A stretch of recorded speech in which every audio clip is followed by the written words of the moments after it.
지금 윤 대통령 묵비권 행사했다고 그러죠. 인정신문에도 대답 안 했다고 그렇게 들었어요. 그러니까 인정신문이 뭐냐면은 조사 시작하기 전에 이름은 어떻습니까? 주민등록번호, 사는 곳 이런 거 조사하는데 이것도 대답을 안 했다고 합니다.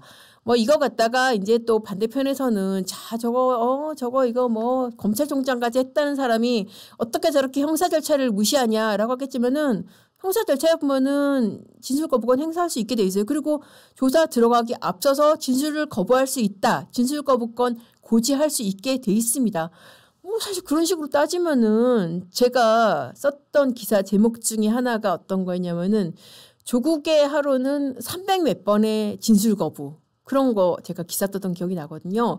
진술 거부권이 오히려 좌파 쪽에 사실 특기예요. 거기서도 진술 거부권 엄청나게 많이 행사를 했었습니다. 특히 식육사건, 국가보안법 사건 이런 사건들은 조사를 하면은 거의 그냥 조서를 기대를 안 해요. 다 진술 거부하니까. 근데 윤 대통령이 이제 진술 거부하는 차원은 이제 그런 거는 아니고 이 공수처의 수사 자체가 이게 위법하다.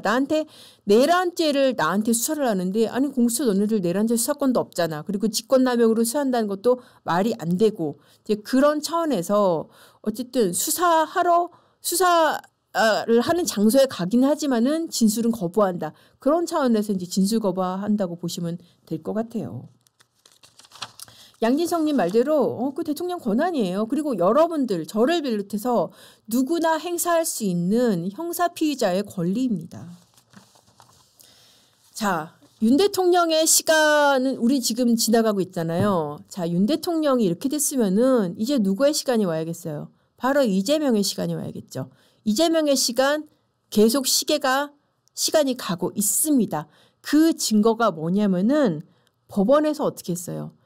공직선거법 20재판에서 그 재판부에 다른 사건 배당 안 하겠다. 3월 달까지. 그것만 해. 라고 그렇게 지금 혜택을 준 겁니다. 2달 동안 새 사건 배당 안 한다. 자, 여러분. 그게 어떻게 가능하냐 싶으실 텐데 법원 얘기에 있습니다. 그러니까 이 지금 서울고법 형사 6-2부입니다. 이 재판부는 고법판사, 그러니까 고법부장은 아니고 고법판사, 10조 판사라고 부장판사급 이상이고 고법에서만 근무하는 상당히 숙련된 판사들로 이루어진 그런 재판부입니다. 그 고법판사 3명으로 이루어진 이 재판부고요. 이 재판부에 3월 12일까지 새 사건 배당을 안 하기로 했습니다. 아까 제가 예규에 따라서 그렇게 했다고 말씀드렸는데 예규가 어떻게 되어 있냐면은 집중 심리가 필요한 경우에 재판부가 신권 배당 중지를 요청할 수 있다. 자, 이 사건 집중 심리 필요하다는 거죠. 집중 심리가 뭡니까?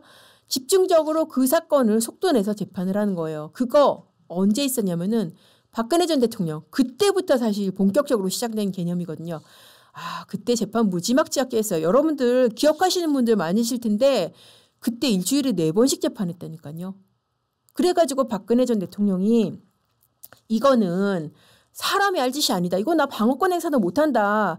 라고 해서 재판 거부했던 거 아닙니까? 그래서 본인 재판인데 본인 안 나갔었잖아요. 이거 너무 심하다. 사실 일주일에 4일이라는 거는 지금 생각해서 진짜 말도 안 되는 거긴 해요. 왜냐하면은 재판이라는 게 보여지는 게 재판이지만은 왜 그거랑 비슷하다고 생각하시면 돼요. 물 밑에 오리. 오리가 우아하게 이렇게 수면을 다니지만은 물 밑에서 엄청나게 물갈퀴질을 하잖아요. 그러니까 보여지는 것은 재판 굉장히 지금 뭐 고요하고 정돈된 장면이지만은 그 재판 준비하려고 그러면은 판사도 그렇고 특히 변호인들 같은 경우에 신문사항 준비해야죠. 방어 논리 준비해야죠. 엄청나게 준비할 게 많습니다. 그런데 4일을 재판을 하면은 준비할 시간이 없는 거죠. 재판하지 말라는 거죠. 어쨌든 제가 지금 잠깐 빠졌는데 그게 집중심리거든요. 집중심리의 극단적인 사례가 박근혜 전 대통령 사례였고요.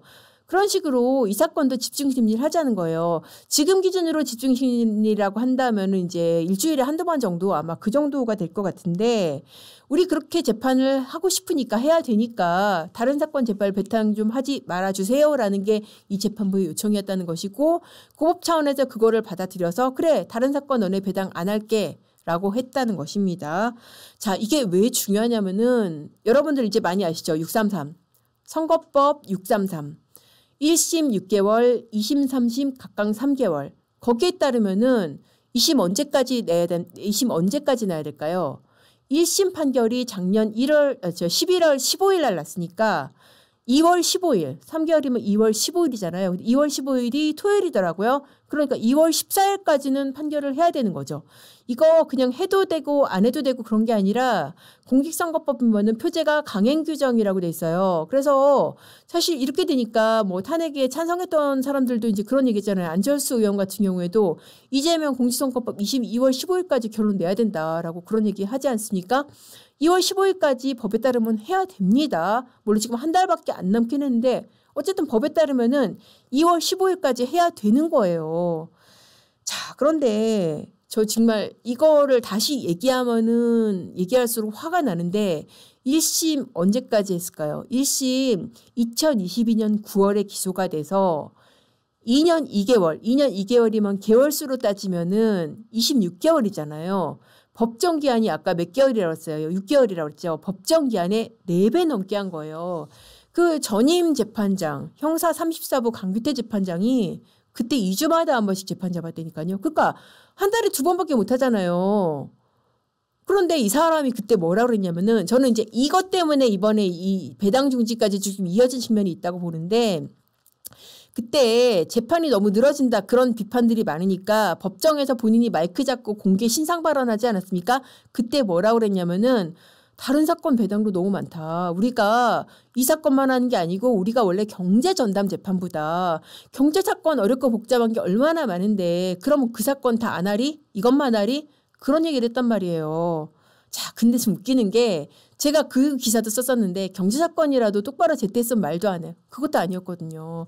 경제사건도 계속 뭐 몇 달 동안 몇 년 동안 늘어지고 그래서 그거 담당하는 검사들도 도대체 저거 판결 언제 나는지 많이 기다리고 그랬었거든요.